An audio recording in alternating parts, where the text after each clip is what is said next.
Hello student, welcome back to my channel. I am Kanchan and you are watching KS classes. आज हम पढ़ेंगे कि प्रथम विश्व युद्ध के क्या कारण थे, अंतर्राष्ट्रीय राजनीति को इसने कैसे प्रभावित करा।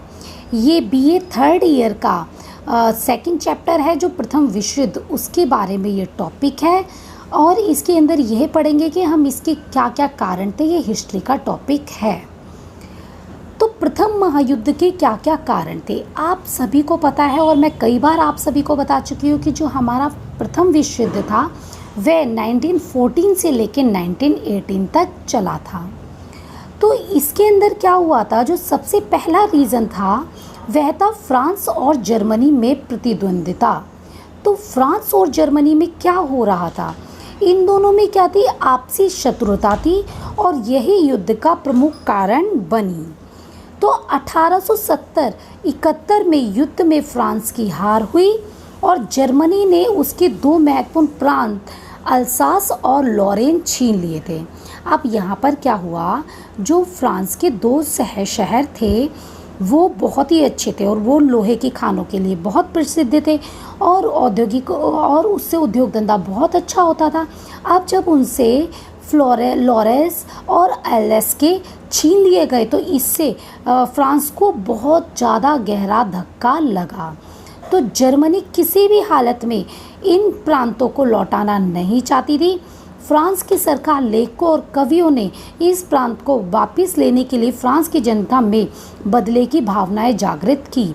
इसके अतिरिक्त मोरक्को की घटना ने दोनों देशों में जो लड़ाई झगड़ा है वो उत्पन्न कर दिया। तो हम देख सकते हैं कि फ्रांस और जर्मनी किस तरह से आपस में लड़ रहे थे।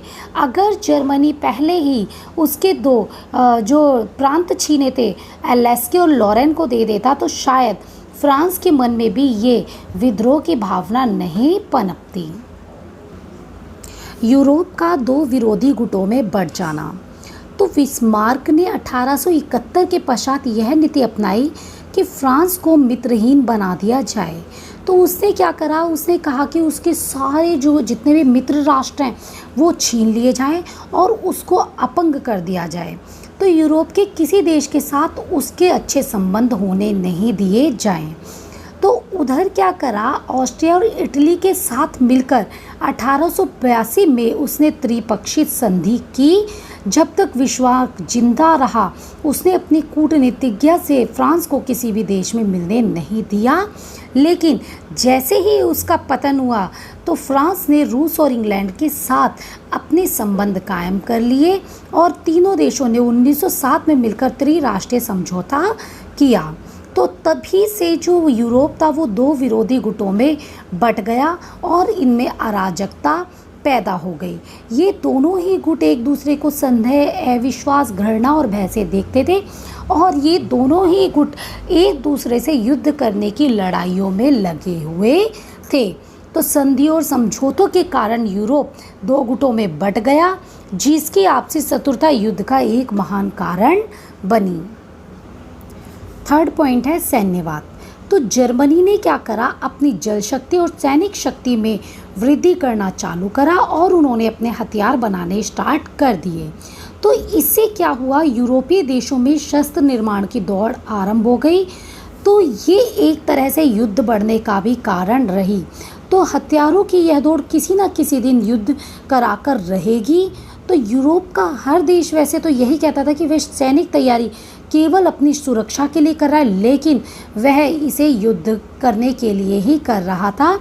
यूरोप के अधिकांश देशों ने अपनी इनकम का मुख्य भाग सेना, युद्ध सामग्री पर खर्च करना चालू कर दिया।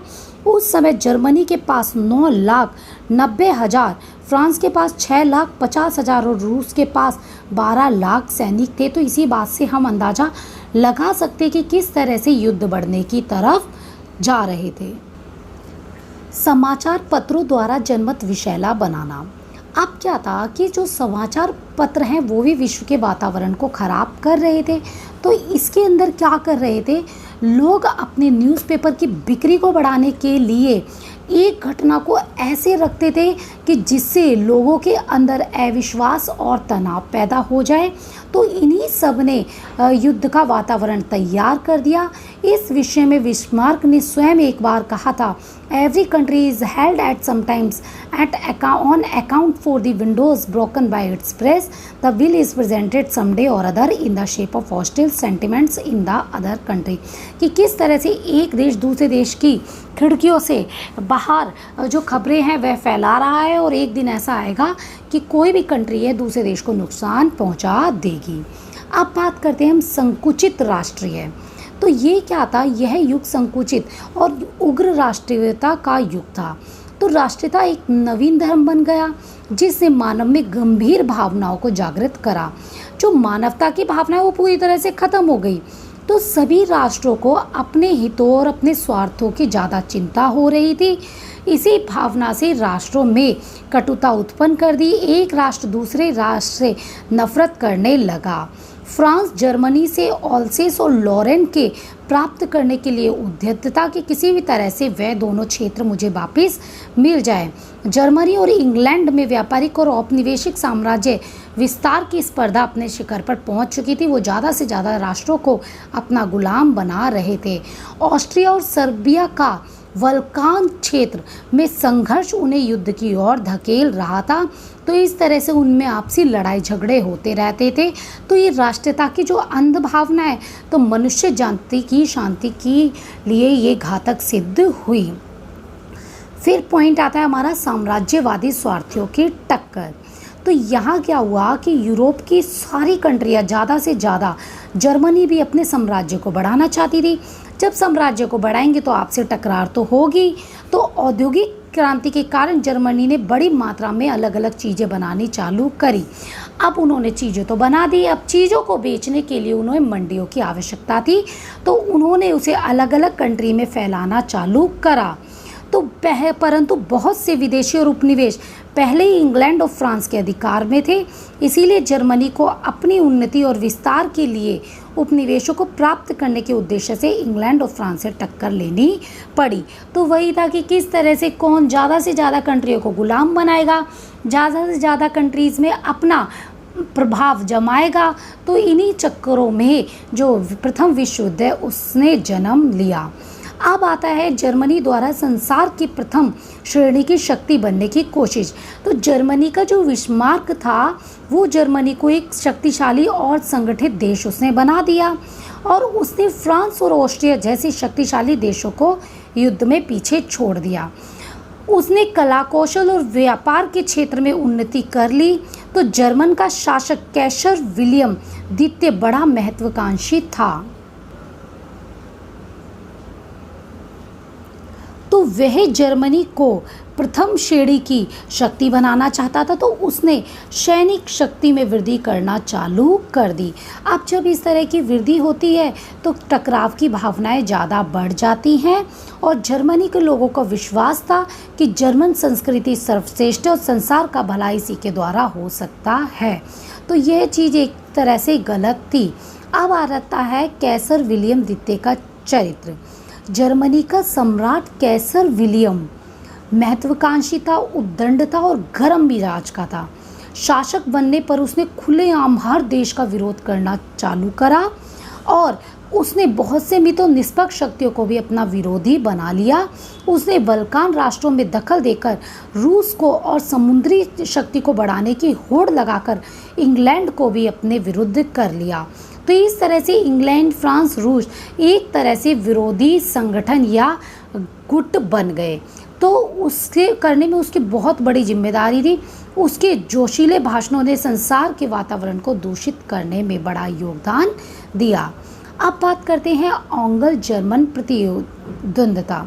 तो यहाँ पर क्या हो रहा था, अंग्रेजों की सामुद्रिक शक्ति संसार में प्रथम श्रेणी की थी और उसका मुकाबला करने वाला कोई नहीं था। तो जर्मनी ने सोचा क्यों ना मैं समुद्र में भी अपनी शक्ति को बढ़ा दूं। तो अंग्रेजों से लोहा लेना कठिन था, तो जर्मनी ने बड़े बड़े समुद्री जहाज़ तैयार करे, कील नगर को चौड़ा करना चालू करा। वह अंग्रेजों की सामुद्रिक शक्ति के लिए एक प्रकार की चुनौती थी, क्योंकि वह समुद्रों पर भी अपनी श्रेष्ठता को बनाए रखना चाहता था। तो एक तरह से सामुद्रिक शक्ति पर भी होड़ चालू हो गई। तो इस तरह से दोनों देशों में जो शत्रुता थी वो विद्यमान हो गई। रूस और ऑस्ट्रिया की शत्रुता। तो यहाँ पर क्या हुआ, जो वॉल्गन के मामले में ऑस्ट्रिया और रूस में शत्रुता पैदा हो गई। तो ऑस्ट्रिया सर्बिया का सदा विरोध करा। तो ऑस्ट्रिया में भी अनेक सर्व रहते थे। तो ऑस्ट्रिया को लगता था कि कहीं ये मुझ पर विद्रोह ना कर दे, तो इसीलिए उसने बोस्निया और हर्जेगोविना को भी अपने साथ मिला लिया।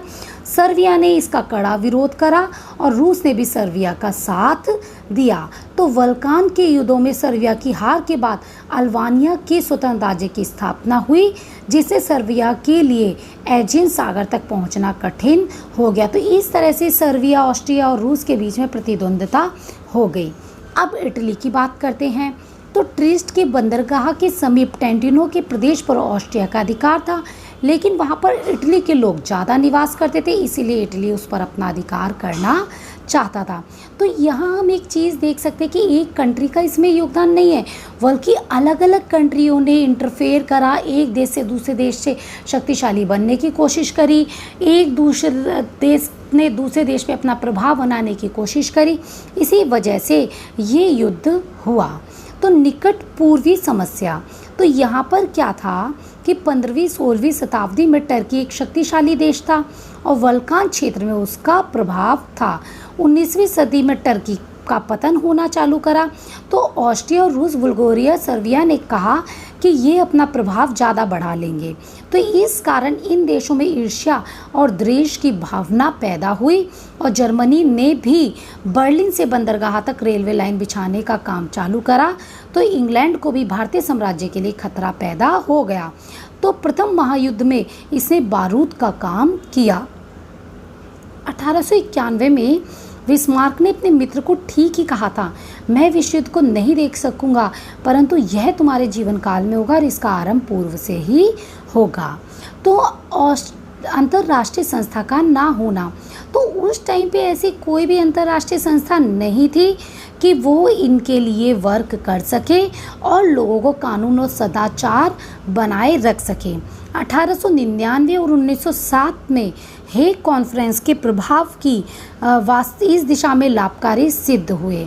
तो राष्ट्रीय हितों के लिए अंतर्राष्ट्रीय कानूनों की धज्जियां उड़ाई जाती थी, कोई फायदा नहीं होता था।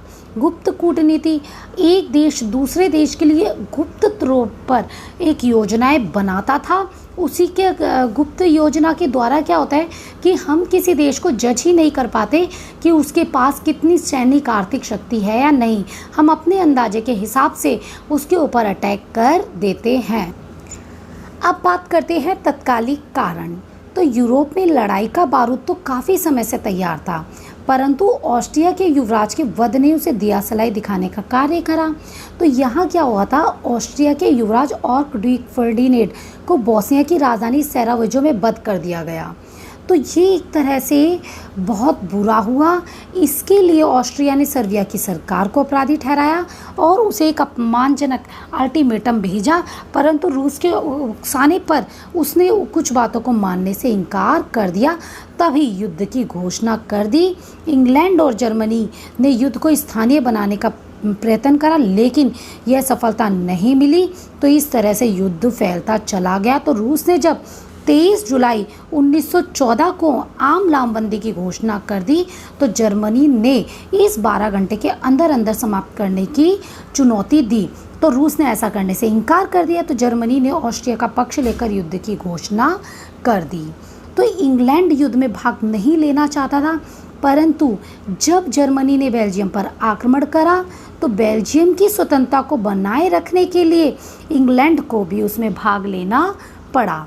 तो इस युद्ध में दो पक्ष थे, एक और सर्बिया, रूस, France, England, Japan, America, Italy जो मित्र राष्ट्र कहलाते हैं, और दूसरी तरफ थे जर्मनी, ऑस्ट्रिया, टर्की, बुल्गारिया जिनको केंद्रीय शक्ति या सेंट्रल पावर कहा जाता है। तो आप देख सकते हो कि युद्ध इनके बीच में हुआ। तो अब क्या था कि युद्ध की जिम्मेदारी किस पे थी?